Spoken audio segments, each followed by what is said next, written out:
Labis na naiinip, nayayamot sa bawat saglit. Umuwi ka na baby, hindi na ako sanay na wala ka. Mahirap ang mag-isa, at sa gabi hinahanap. Ito, ang tagal kong hinintay ni Ray para magising ka lang, ha? Hulas na yung ganda ko, hindi na siya fresh. Pangbanlawan na Ray. Diba? Kaka. Bebe!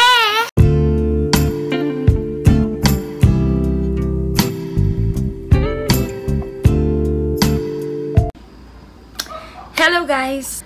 Ang gagawin ko is a little bit of haul. Sinamantala ko because may nakapagsabi sa akin na friend, a close friend, sale daw as much as 50% off lahat ng cosmetics pa post-birthday blowout ni Kris Aquino sa mga fans. Limited lang pala yung mga products ni Kris pagdating sa mga makeup. Bibilin ko din sana yung lip liner since, guys, ang laki na ng nguso ko para bilhin ko pa siya at lagyan pa ng guhit para ma-emphasize lang yung labi ko. I think I don't need that anymore because ang laki na ng nguso ko, no? Utang na loob. Uulitin ko po, disclaimer, hindi po ako beauty guru. I just love makeups. Wala nating pahabain. Without further ado, sabi nga ng ibang mga vloggers, let's start. Okay. I have here two kinds of face powder ba ang tawag dito. So actually sa packaging, guys, Shala. So start tayo dito sa disclaimer lang ulit guys, bulol po ako sa Tagalog. Okay. So paminsan, hindi ako straight mag-Tagalog. It's all because bulol. Magbigyan nyo na po ako. Alam ng mga estudyante ko yan. Siguro sanay na sila. Dead masaba nga. Taba ng kwento, day. Love story. Habang gumagawa ako, putting this, kwento ako. With that love story, it is a different story to tell. First time ko gumamit ng face powder. So, hindi ko alam kung tama ba rin pinagkagagawa ko. Ayokong ibahin yung shade niya. Tignan ko kung bagay sa akin. Kasi, love story nga yung aking ginawa. I mean, kinuhang shade. Alangan namang palitan ko nung isang shade ng face powder. So, hindi naman siya naging makatotohanan. Bagay o hindi, go. Mahalaga na try. So, I think it's a little bit darker on my face. And yung finish niya is matte. Yung amoy, mabango. Guys, comment lang kayo sa baba kung mali yung ginagawa ko. I'm open for criticisms and improvements kasi hindi talaga ako maalam sa makeup. So, I think let's move to another step. Meron si Kris na different kinds of shades ng blush on. So, binili ko na lahat since sale. Sinamantala ko. Kasi, pag hindi siya sale, medyo pricey. First love. In every kind of story, meron at meron kang first love. Yung tipong, he means the world to you. No, yung ganun. My God, mawala na lahat. Huwag lang yung first love mo. First time you feel everything. Yung infatuation, the kilig stage, yung tipong, kala mo nag-a-addict ka kasi di ka na makatulog, kakaisip sa kanya, ganun. So yung first love give you the every first experience in life when it comes to love.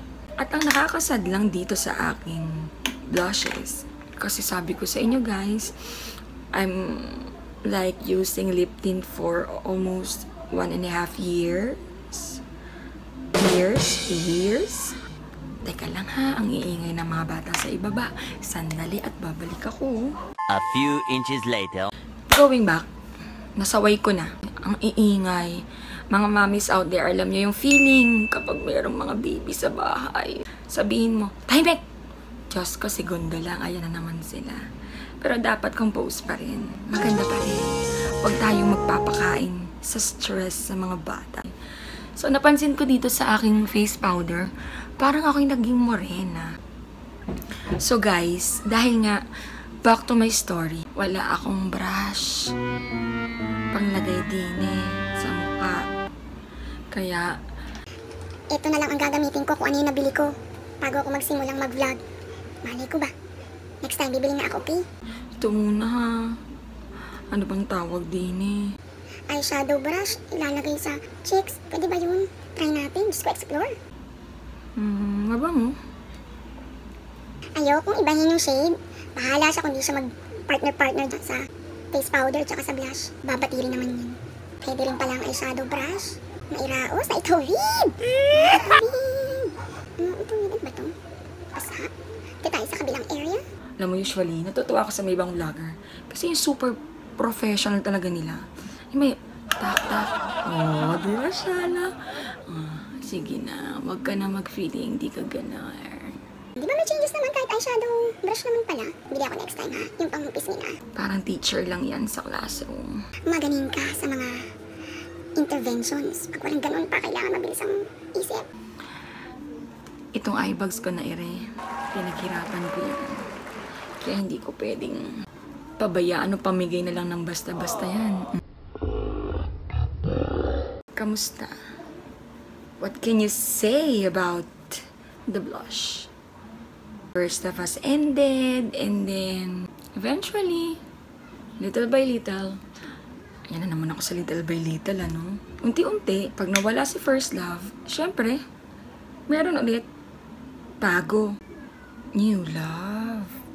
Newfound love. Magkakaroon ka ulit ng panibagong feeling na nararamdaman mo ng first love mo. Pero this kind of relationship, maybe it's not anymore infatuation because siguro after years, na iba na yung definition mo of love, naging mature ka na in a way sa buhay. Dahil meron na akong blush on, parang nag-a-adapt yung mga nilagay ko sa mukha ko sa skin tone ko. Isuswatch ko na lang itong new love sa aking braso.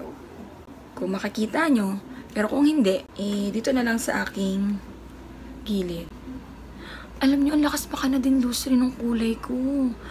Pilipinang Pilipina. Oh, sabi ng mga vlogger na pro, tak-tak. So, tingnan natin dito, swatch natin. Ay, wala. Malamang dito ang ending niyan. O, diba? Kita niyo ba? Para siyang may pagka-peachy color. Pigmented to kaysa dito. Ito parang, ay, naarawan lang ng konti. Ito, talagang, makikita mo na, ay, nag-blush talaga si babae.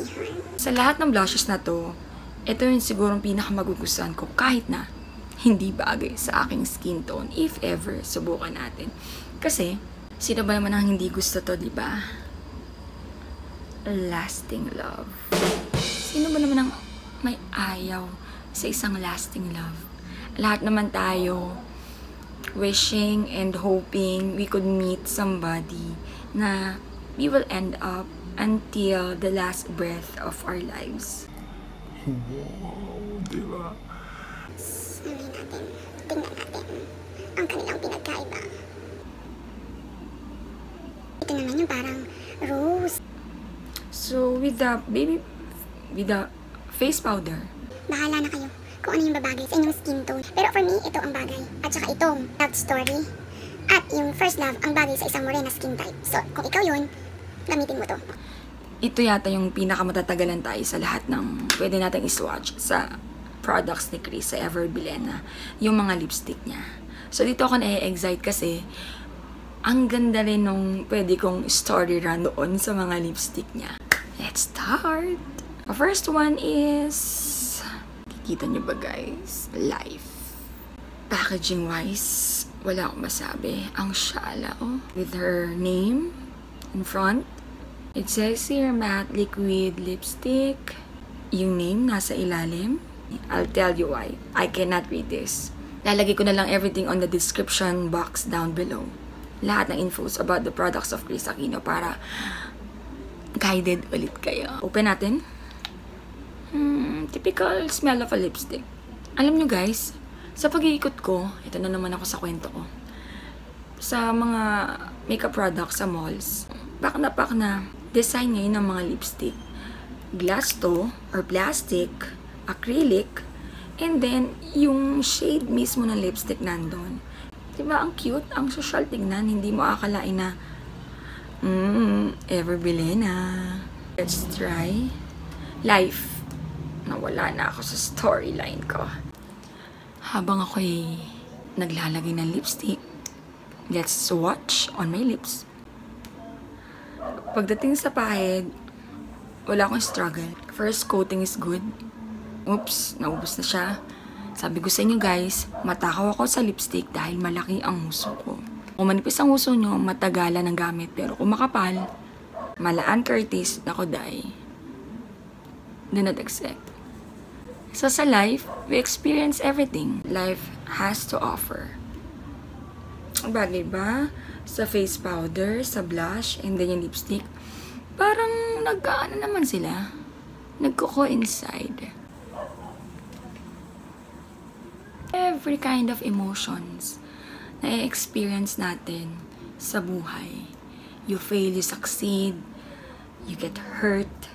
With this life that we have, we should always be thankful. Na-experience natin how it is to be a human being. So with every struggle that we are into and we are experiencing, life has to go on kahit anong klase ng problema. Guys, kung mapapansin nyo, tinanggal ko para maging presentable naman sa pagsuswatch the love shade.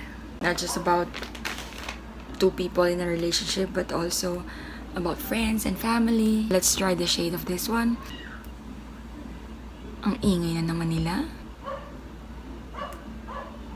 Guys, ang tagal ko na hindi nag-lipstick. Parang first time na nibago. At ang love, yun na siguro yung pinaka-best feeling that you can ever feel sa buong pagkatao mo. You get blooming, iba yung aura mo, yung outlook mo sa buhay, nag-iiba, the way you look at the problem, kahit gaano pa siya kabigat, because of love, nagiging magaan siya. Tama ba ako? Ewan ko sa'yo, kung hindi, bahala ka dyan. So look at the first coating. Kung naglalagay kayo ng lipstick guys, sundan nyo lang kung hanggang saan. I think I would not go for the second coating on this. Kasi Yung sa pigmentation lang naman guys, panalo siya. sulit na sulit sa presyo niya. Tanggalin ko muna ito, no? I'll be back. So I'm back on the third shade. You fall in love. And then you're gonna say, tama yung napili mong tao, you're lucky enough. But ang love, hindi lang naman sa pagiging swerte ito nakukuha no? But love needs parang recipe, no? Para mag-last siya. Kasi feeling ko, pag nanalo ka ng loto, you're lucky on that day, and then eventually, if you don't use that money wisely, dahil madali mo lang siya nakuha, madali lang din siyang mawawala. So what is that? Maybe, loyal. Loyal ka ba? Yan ang tanong. But since we are talking about loyalty, let's start putting the shade first. May nakikita ba kayo guys? Pasensya na sa mga ingay. At ayaw ng mga viewers paminsan kasi nadidistract sila. So, may apologies po. I am sorry. Lakas mo ka, Gloria, makabagal, diba? So, loyalty. Meron ba hangganan ng pagiging loyal? Isang malaking question mark. I think ito mas darker siya doon kay Lac. Pero nevertheless, ang ganda pa rin na shade. What can you say? Timbangin niya lang guys kung ano yung mga babagay sa inyo. Going on to our last two shades, which are, dito muna ako sa isa. With every relationship, we experience problems. Being unfaithful, may nahanap ng iba. Hindi na raw masaya. So with that, every story has its beginning. But sometimes, every story has its own ending. And with that ending, you get hurt. You will cry overnight, many nights. You'll think why it happened, what happened, ano yung kulang na nagawa mo, na hindi natin alam. They say that love is the greatest feeling ever that you can feel, but sometimes love can break you and make you in your worst. With that, every heartache, heartbreaks. You need to what? Learn from it. Dapat matuto ka na. After the pain, the aches, you need to learn. Para matuto ka, you make that realization within yourself na everything that had happened in my past relationship will not happen anymore. If you cannot promise when it comes to love. If nandun yung pag-resist mo on that matter. Oy, hindi nangyari na sa akin to eh. I will not put myself into that again. Control yourself. Control yourself. Give yourself limitations because you learned. So with that, parang ang drama-drama ko na. Let's try the shade of this. Uy, nude. Like it.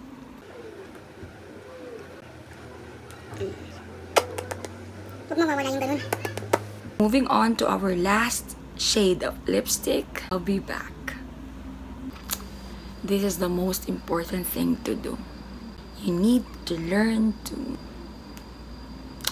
laugh. Kasi, in my case, walang point sa buhay ko, like every day until now, that I don't laugh.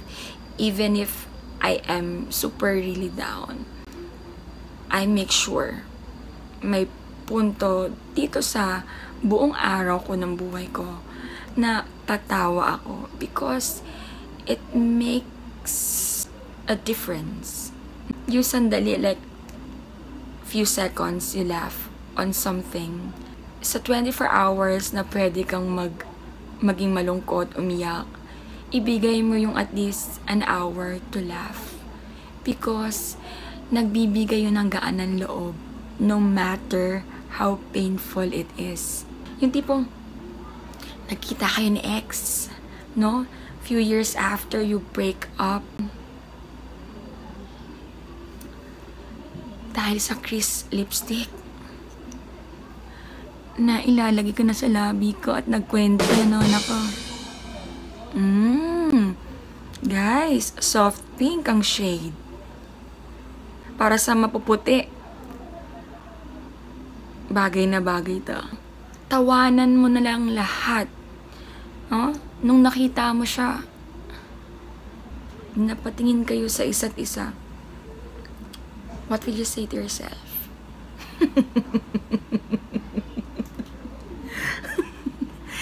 Yung tipong tatawanan mo na lang lahat ng nangyayari sa inyong dalawa. Masasabi mo sa sarili mo na, damn, nakaya ko yun. Kaya ko palang tawanan lahat ng nangyari sa aming dalawa. At pag nagawa mo ng tawanan lahat yon, I can probably say to you 1,000% you had moved on. So, I'll end my vlog by saying that life, love, lucky, loyal, learn, and laugh. Every feeling, every emotions, it will make you a better person. It will make you the best version of you. So, I hope guys you have a nice day along your way. This morning, afternoon, or evening, whatever time you're gonna watch my vlog, sana you're okay and happy. So, until my next vlog guys, bye-bye!